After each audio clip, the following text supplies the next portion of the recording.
Welcome to Through the Bible series, a program by the Voice Community Church, TVC. But first, let's all join in a powerful moment of worship. Even if the olive crop fails, it's no oil. There's no grape in the vine. When you look at the stalls in our pens, there's no sheep, there is no cattle. Even if our fields do not produce, that will never stop us from worshiping you. We will worship you. Yes. We will worship our way to where you are. Yes. We will worship our way into your eternal presence. We worship you.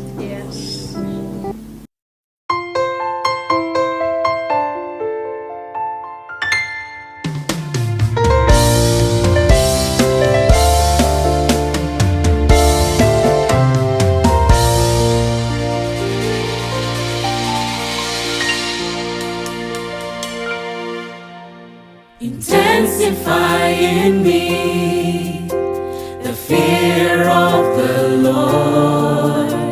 Increase in me the strength to do every word you say. Let my faith be strong, my resolve be firm, that I won't swerve or waver till your purpose is complete.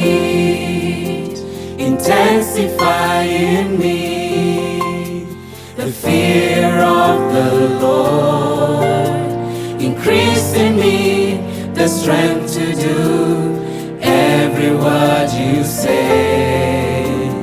Let my faith be strong, my resolve be firm, that I won't swerve or waver till your purpose is complete.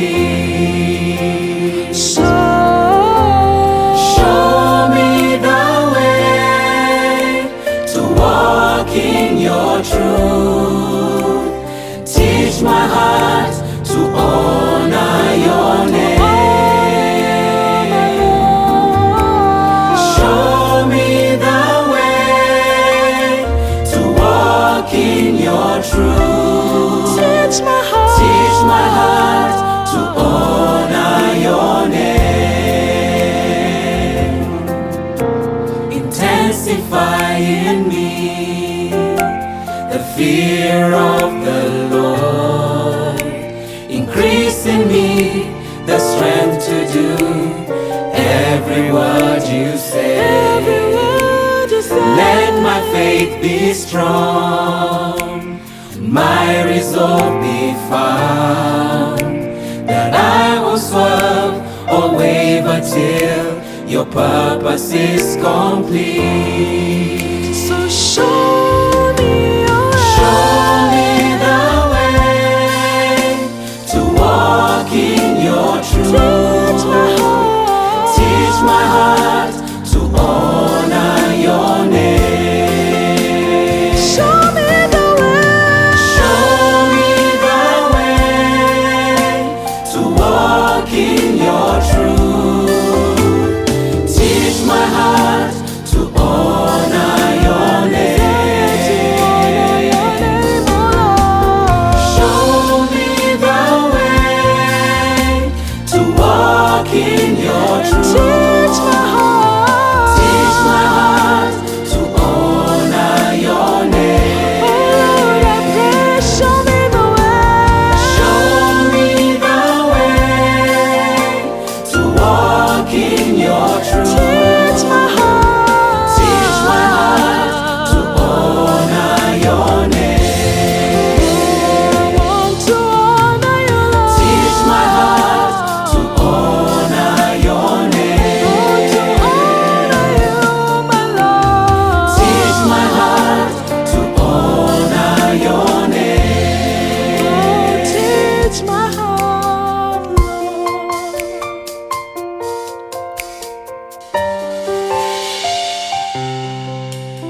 And now, let's get ready for a Bible teaching today, presented by Obadiah Maura. Welcome again to Through the Bible series, a program that has consistently become our place of gathering every Friday, and this is very exciting. I personally am experiencing a lot of change, a lot of growth as a minister, as I share. I also listen to what God is saying. I'm not just teaching, I'm also listening. Actually, I keep following this program, just like any one of you, because it's not about me, it's about God. And so welcome again. Sometimes it almost feels like I'm with you physically in a room. And I really feel your partnership, I feel your presence, I feel you're walking with and standing alongside. And it's a beautiful thing, and I really thank God for that and thank God for you. Now, last week when we were in our second session of 1 Samuel, we ended at the point where we were talking about Jonathan's devotion to David, to a point where he even literally forfeited the kingdom that should have been his after his father Saul. He forfeited that to David. He literally told David, I'm ready to be your number 2. I mean, that's unusual. That's a powerful sacrifice. That you are saying, I am supposed to be number 1, but I'm going to settle for number 2 because you are a better person than me. That must have been God's revelation to Jonathan. But unfortunately, Jonathan died in the company of his father. And we say that partly that is the reason he died, because he should have left the company of his father. He had no business being with Saul, whom God has rejected. He was supposed to have been with David. Now, by being with Saul, his father, biological father, and failing to be with David, who should have been his spiritual father, he actually lost his life. Be careful that you don't lose your life because of wrong association, historical association, as opposed to revelatory associations. Associate where the revelation is, not where the history is. So don't associate by historical reasons or for historical reasons or by historical considerations and biological relationships. Connect where God has put you. So we saw that David was becoming more and more of a threat to the Saul, who was becoming more insane. He was becoming more crazy, and eventually God had to kill him. Now, David is protected from Saul's murderous intent, but Saul becomes more active in his pursuit of David. You can see that in chapter 20. He is becoming more murderous. The more David is protected by God, the more angry, the more crazy Saul is becoming. The more he departs from God. Actually, you can see Saul is consistently and surely moving further and further away from God. There are things that show that you are actually not moving towards God, but you are consistently moving further and further away from God. And that's a fearful thing. Don't allow yourself to keep moving far away from God. Keep moving towards God. Keep moving nearer. Yeah? Don't let things make you move away from God, whatever may have happened. Even if people have wronged you, don't allow that to move you further away from God, because eventually you'll be the loser. The future king flees to a Philistine city. David has to keep fleeing for his life, where he feigns insanity. You know, David had to go and pretend like he's a madman. Because he said, but this is the David they think about. He has killed his tens of thousands. He's a right-hand man of Saul. So David had to pretend to be mad so that they don't kill him. And then he flees again to Adullam, where a band of men form around him. You know, that is in chapter 22. You find some men come around David, and they are there. So God will send you the right people wherever you go. So long as God is with you, you can go to the wilderness like John the Baptist. He will send you. But if you try to go where people are and try to be a populist preacher, you will eventually be destroyed. And if you're not careful, you will become more insane. Saul became more insane while he was there pretending that everything is fine, he's a king. But David, who is running away from the insane person, became greater, stronger and stronger. And we shall see more of that later on. David continues to escape from the hand of Saul. He is living as a fugitive. He has to keep running for his life. Can you imagine that? A future king is a fugitive. And on 2 occasions, he spares Saul's life when he has the opportunity to take it. I mean, David is full of integrity. And that's why Psalm 73 says that David led Israel with integrity of heart and skillfulness of hands. He was a man of integrity like no other that I know of. 1 Samuel 24, 3-4. He came to the sheep pens along the way. He came to the sheep pens along the way. A cave was there, and Saul went in to relieve himself. David and his men were far back in the cave. Can you imagine? The man looking for your life comes right where you are, has no clue you are there. You have everything you need to kill him, and he said, I'm not going to kill him. And you have to have a lot of integrity for you to ever do that kind of thing. The man said, this is the day the Lord spoke of when he said to you. So David is being told by the men, here you are. Your enemy is right here. Do something, David. Do something. Do something. I mean, that is very, very trying. That's very, very trying. Do something. So they're even telling him, the Lord. There are people who can do it. The Lord said. The Lord spoke. This is the Lord, the day the Lord spoke of when he said to you, I will give your enemy into your hands for you to deal with as you wish. David had better be more discerning. Otherwise, he is going to sabotage his own possibility of becoming the king by listening to people who are not hearing the spirit properly. Then David crept up and noticed, cut off a corner of Saul's robe. Well, I don't know whether David was entertaining the thought, do I kill this fellow? I'm sure those thoughts must have passed through David's mind. But then he knows well enough that I cannot kill this man. He's anointed. God has rejected him, yes, but the anointing is still on him. I have to be careful. So the best I can do is probably try and show that, I had the power to kill you, but I refused. And that's what he did. So he cut a piece of his cloth. Then David went out of the cave and called out to Saul, my Lord the king. When Saul looked behind, David bowed down and prostrated himself with his face to the ground. Can you believe that? The man looking for you to kill, you are bowing before him in honor. Saul must have been so embarrassed. I mean, it's like you are a grown man, but this little boy here, this young man here is 10 times better than you, Saul. So 1 Samuel 24:11, see, my father, look at this piece of your robe in my hand. That's what David is. I have evidence. I have the power to kill you, but I refused. I cut off the corner of your robe, but did not kill you. Now understand and recognize that I am not guilty of wrongdoing or rebellion. I have not wronged you, but you are hunting me down to take my life. What cutting words? What strong words? What convicting words? I mean, you have to have a heart of stone to not be touched by words like those from a person you're trying to kill for no reason. 26 verse 12. So David took the spear. This is the second time. David took the spear and water jug near Saul's head, and they left. That's the second chance he has to kill this man, and he doesn't.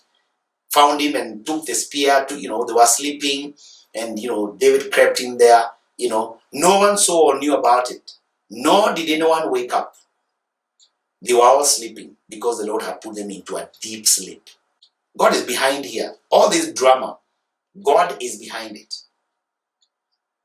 26 verse 15, David said, you are a man, aren't you? And who is like you in Israel? He's talking to the captain, Why didn't you guard your Lord the king? Someone came to destroy your Lord the king. What you have done, now he's even telling him how to take care of the king. What you have done is not good.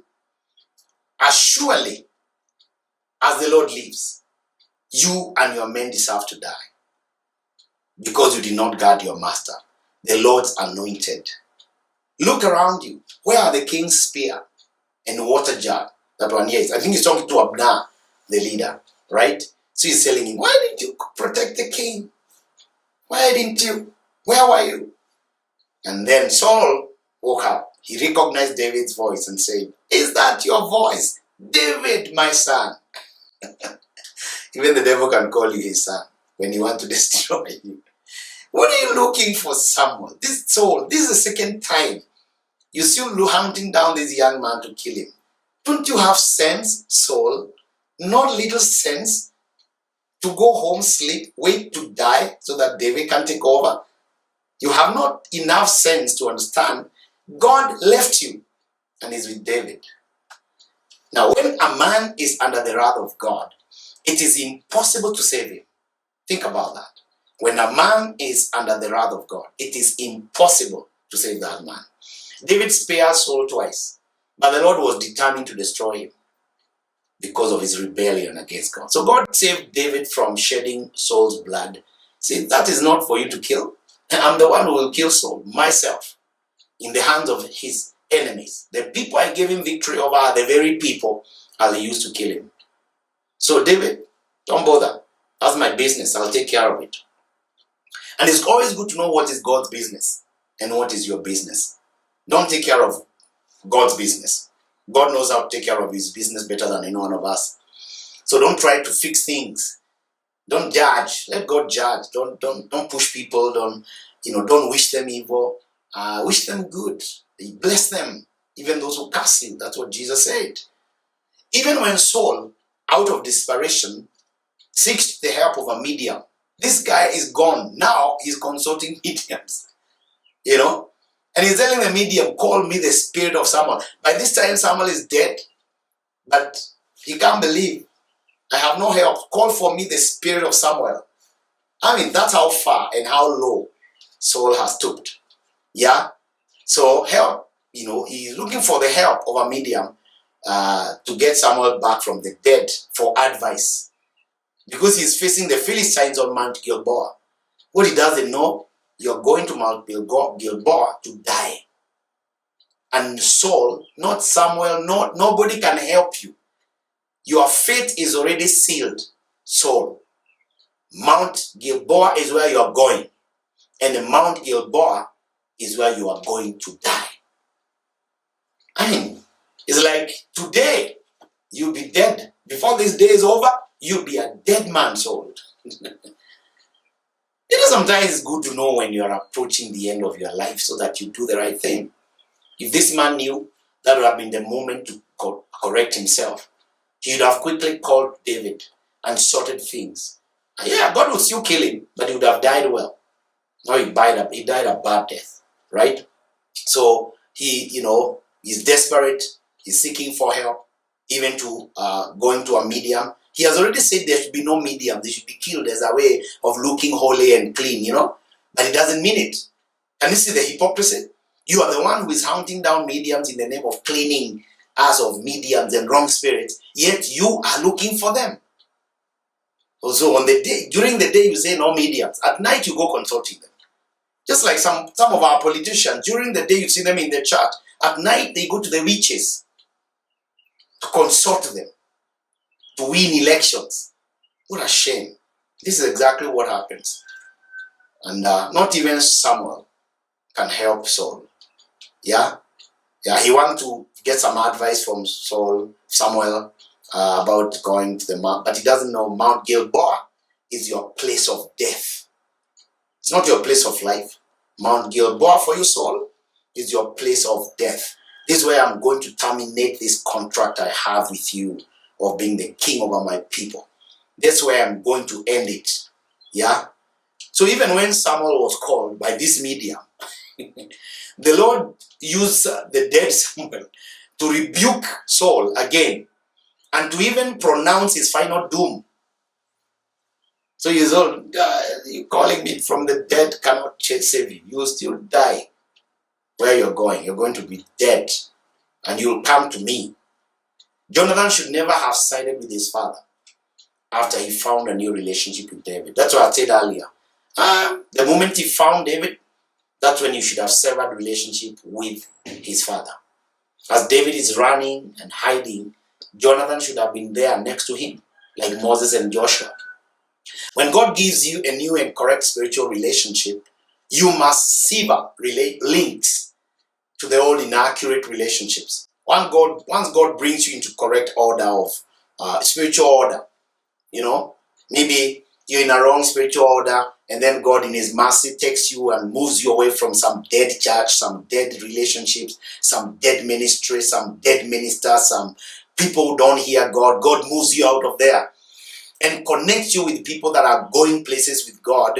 When God does that, and he brings to rest old relationships that were not taking you here, you must sever those relationships and those links, those inaccurate relationships. You have to cut them off. If this does not happen, the end result may be death. If you don't do that, eventually you'll be destroyed. Some people have wrong nostalgia.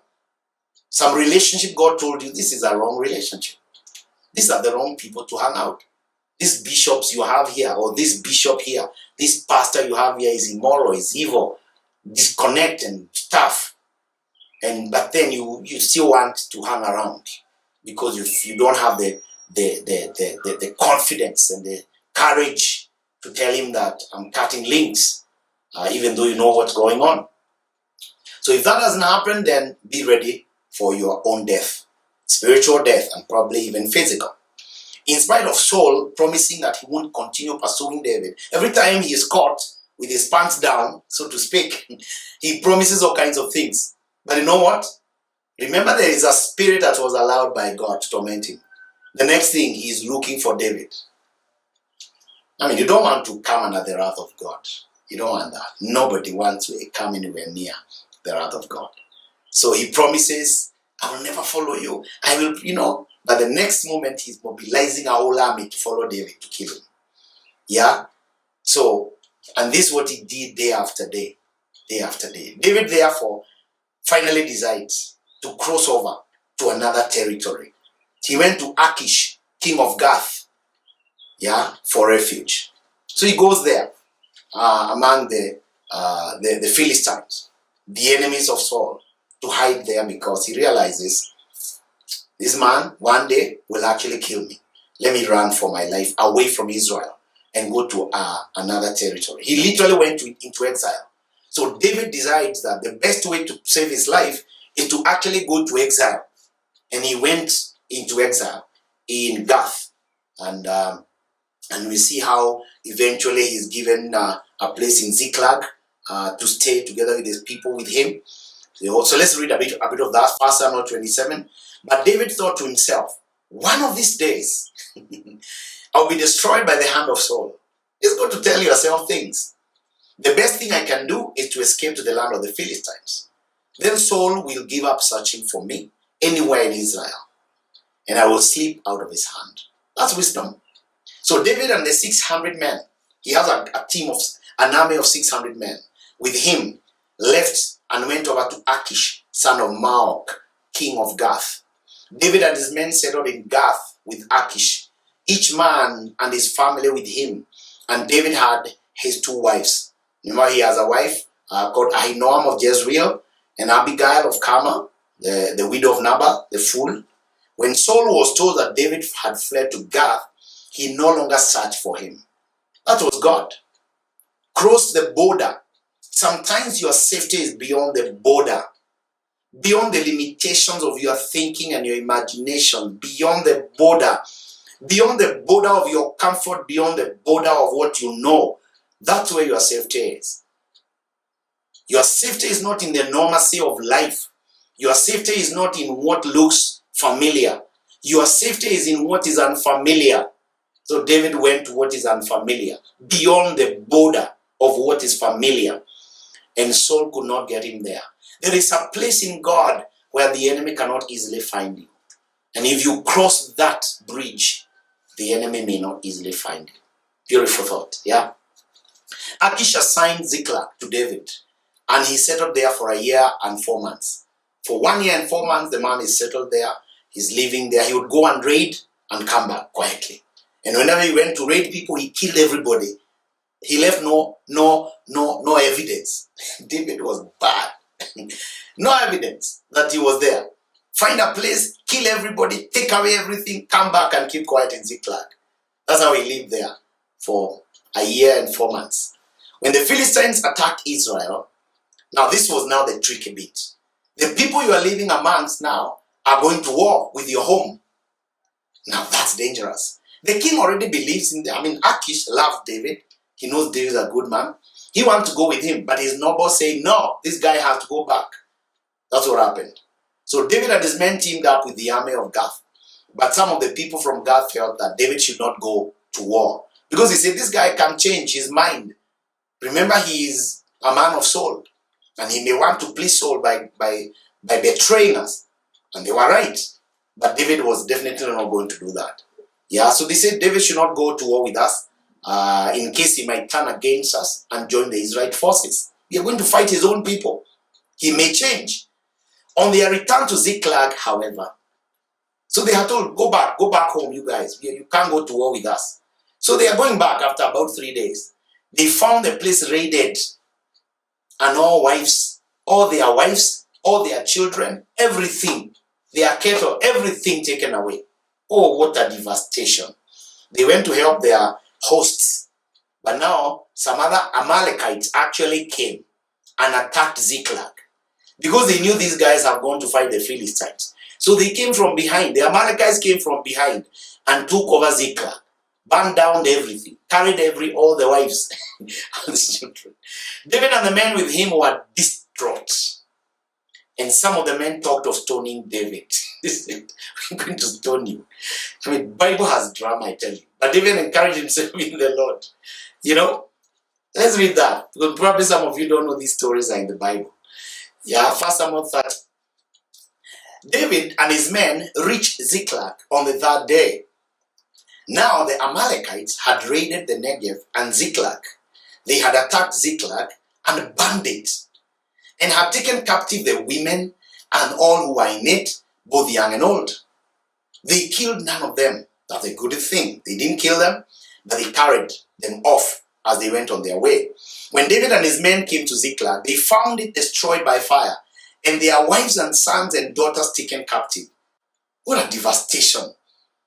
Place is burnt down. Can you imagine you find your village is burnt down, wives, children, everything has been taken away. So David and his men wept aloud until they had no strength left to weep. Can you imagine 600 men weeping? That weeping must have reached God in heaven, yeah? 600 men are weeping, oh.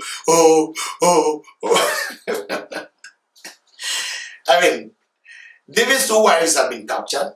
Ahinoam of Jezreel and Abigail, like we had read earlier, the widow of Nabal of Carmel. David was greatly distressed because the men were talking of stoning him. Each one was bitter in spirit because of his sons and daughters. But David found strength. Look at that. David found strength. Or David encouraged himself in the Lord. Now, let's say a few things about this. The character of David in his total dependence on God is highly admirable. Personally, I have a great admiration for David. I remember growing up as a child, whenever we had drama, I liked taking the character of David. I love it. I loved it all through. I still do. David inquired from the Lord. He said, okay, we have to go fight. No, he's a fighter. Whoever took our wives, we will fight. But he can't do that before he asks God, do I go? Do I not go? That tells you, your strength must not be your determinant. In your making decision, don't depend on your flesh. I can fight, therefore I'm going to fight. No, did God allow you? Did God permit you? So David inquired from the Lord whether to pursue the raiding army and whether he would recover what had been taken away. So God, do I go? Will I recover? And we're going to see God told him, go, you will recover all. The Lord told him to pursue, and he recovered all the wives and the children and everything that had been taken away. The Lord led him to an Egyptian. We shall be talking about an Egyptian. And it's a beautiful thing. A beautiful thing. That Egyptian is just an icon. And when we double click on that icon called the Egyptian, you're going to discover that you too and me too, we need an Egyptian on the way. And this Egyptian became his compass to the raiding army. Let's read it in scripture. It's even sweeter when we are reading it. 1 Samuel 30, verse 11. They found an Egyptian in a field. So now here he inquired of the Lord. He asked for Abiathar the priest, bring the ark, bring the Urim. Let's inquire. And God says, go, and you will recover. So as they are going, they found an Egyptian. You see, when you are led by God, you will find an Egyptian on your way. This Egyptian was wasted and lost because he was left by the raiding army because he was sick. So they threw him. He was of no value, but he is of great value to David. They found an Egyptian in a field and brought him to David, right? They gave him water to drink and food to eat, right? Part of a cake of pressed figs and 2 cakes of raisins. This guy is dying of hunger. He was abandoned by his army. And therefore, it's a good idea. let's get this fellow. Let's get this fellow and see what will happen. So he ate and was revived. So the first thing is, let this guy, because you can imagine in the desert, it's so hot, he has not drank water, maybe for a few days, he hasn't eaten. So the man is frail. But they know this man, if we revive him, if we revive this guy, he's going to be very helpful. So let's give him food. Let's give him water. Let us revive him. If we revive him, we are good to go. He will tell us where are the raiders, because he was one of them. And so you can see the wisdom of God. And that's another way of telling you, never despise people. Never despise people. Don't despise that person begging on the road. You never know. Never despise that person maybe who, you find at the gate. Those of you living in gated communities, and there is a guy at the gate, that the soldier. Don't despise that person. Never despise someone you see on your way, whoever it is, maybe someone who sits in a corner, doing little or nothing. Never despise. You never know when they could be the only help you have and the only help you need. You never know. That can happen, right? So they gave him some water to drink. They gave him some food to eat. This is how you should treat strangers. This is a lesson on how do you treat a stranger. When you find a stranger, what do you do to a stranger? How do you treat a stranger when you find one? This is a lesson on how to treat a stranger. Yeah, give them food. In fact, Jesus said, when your enemy is fighting you and all that, bless them. If they are hungry, give them food. So give them water. They gave him food to eat. They gave him a part of a cake, pressed figs, and 2 cakes of raisins. He ate and was revived. That was the point. He ate and was revived. That means that this guy now finds life fast. And that's another way of saying that before you begin to use people, revive them, bring them back to life, resource them, pump life into them before you demand life out of them. And that is important even for ministers. Before you tell people to give money, can you empower them? Can you strengthen the way they do business? Give them wisdom, resource them from their apparel. Tell them, no, change this, change that. Approach it this way. Don't just tell them, send 100 shillings, send 1,000 shillings. Why don't you empower them fast? Revive them fast. Visit those businesses. Pray for them. Give them wisdom. Then now they can give you the money you're asking for because they will have more than enough. So that's a very powerful lesson that we are seeing there. Don't just be quick to demand people, send to this number, pay this and all that. Well, there's a thing about giving money and all that, but then sometimes I think we stretch it a bit too far until it looks like the gift of God can be bought with money. And we know that is what, this Simon the sorcerer was rebuked by Peter in the book of Acts 4. So let's not sell what we have received freely, ministers of the word. Let's do what is right. Give people food to eat. Jesus himself is told by the disciples, these people have been with us for 3 days and they have nowhere to go. They have nothing to eat. Jesus told them, you give them something to eat. Saying there's nowhere we can send them to go buy food. Jesus said, you give them food to eat. And they are like, 8 months' wages cannot give these people food. Jesus, what are you talking about? This is a desert. As if Jesus cannot see. We're in a remote place. Of course I know. I'm the one who brought you here. So let me tell people to sit down. But there's a little boy here with 2 fish and 5 loaves. Yeah, bring that and tell people to sit down.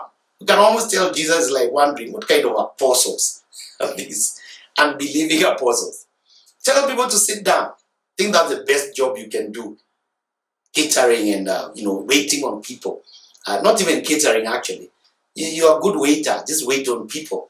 Since you can't get resource from above, at least do what you can do. Wash their hands. You're good deacons, not good apostles. Wash their hands. Tell them to sit down. I'm going to give them food. I'll look to my Father and give them food. A very powerful lesson there. Yeah, so this guy is revived. And then David asked him, to whom do you belong and where do you come from? I like that. After having done all that, now let's talk. Who are you? Where are you coming from? Now, in our next session, next week, we shall pick the story from there. Who is this Egyptian? Where is he coming from? Who has sent him? David is asking that question. So see you next week. God bless you.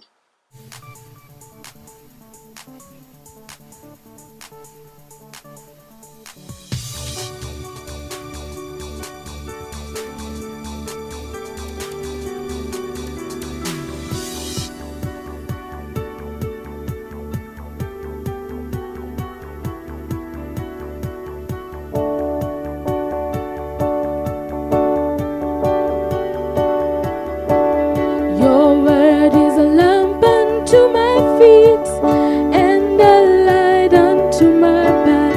Your word is a lamp unto my feet and a light unto my path. These are the books of the Bible.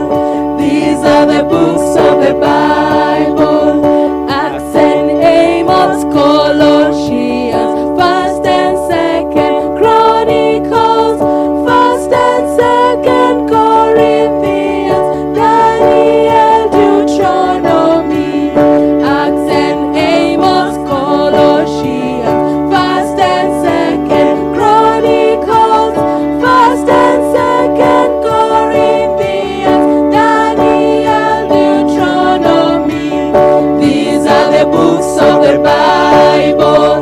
These are the books of the Bible.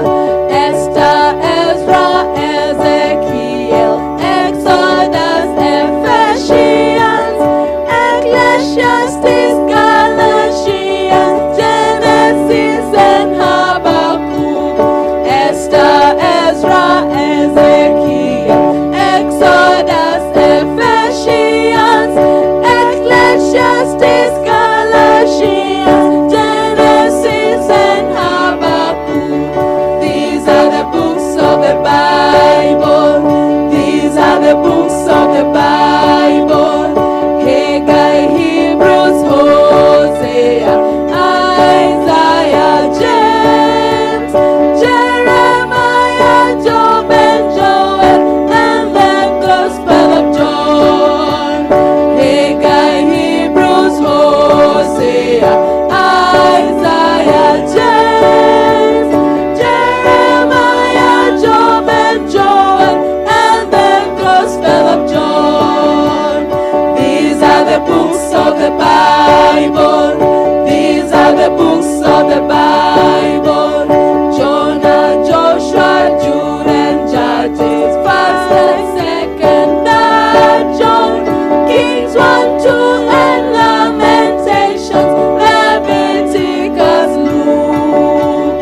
Jonah, Joshua, Jude, and Judges, First and Second John, Kings 1, 2, and Lamentations, Leviticus, Luke.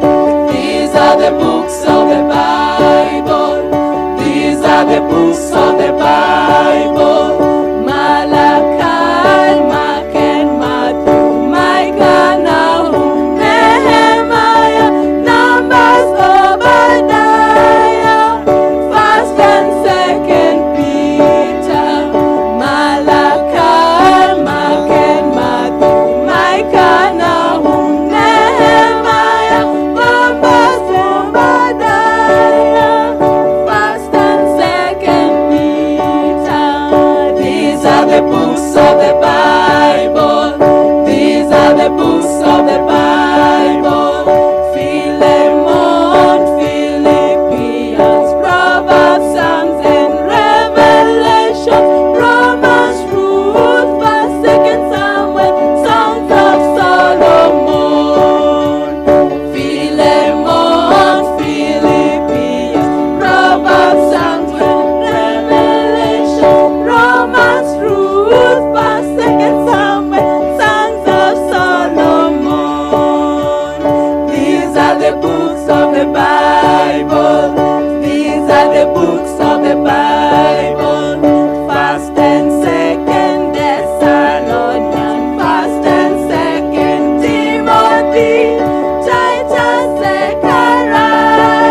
Thank you for watching.